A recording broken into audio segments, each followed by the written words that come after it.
বিশেষকৈ আমাৰ মানুহৰ খাদ্য অন্ন বস্ত্ৰ এই তিনিটাৰ ভিতৰত বিশেষকৈ আমাৰ খাদ্যটোৰ ভিতৰত বুলি কওঁতে আমাৰ পানীটোৱে প্ৰধান। গতিকে আজি ইমান দিনে আমাৰ এই মুকৰীয়াৰ যিটো আমাৰ জলযোগৰ ব্যৱস্থা আছিল, অনাময় সমিতিৰ যিটো আমাৰ পানী যোগান আছিল, সেই আঁচনিটো আজি অলপ দিনৰ পৰা বন্ধ হৈ আছে।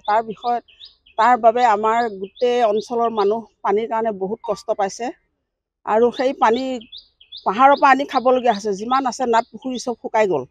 সেই বেয়া পানীবিলাক সেৱন কৰি আমাৰ মানুহৰ বহুত ধৰণৰ বেমাৰ আজাৰ হৈছে।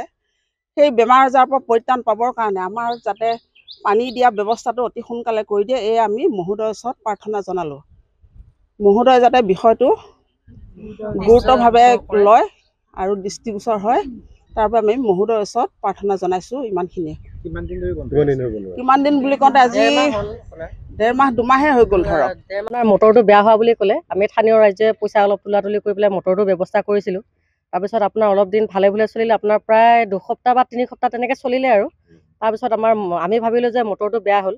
আপোনাৰ এতিয়া গম পালোঁ আকৌ মটৰটো বেয়া হোৱা নাই, আপোনাৰ পানীটো আপোনাৰ ঢুকি নোপোৱা হ'ল মটৰে। আপোনাৰ যিহেতুকে দিনটো অকণমান পানীৰ কাৰণে অসুবিধাই হয় বাৰু, তাৰ কাৰণে আমি পানীখিনি ঢুকি নোপোৱাৰ কাৰণে ফলত মানুহখিনি বহুত অসুবিধা হৈছে।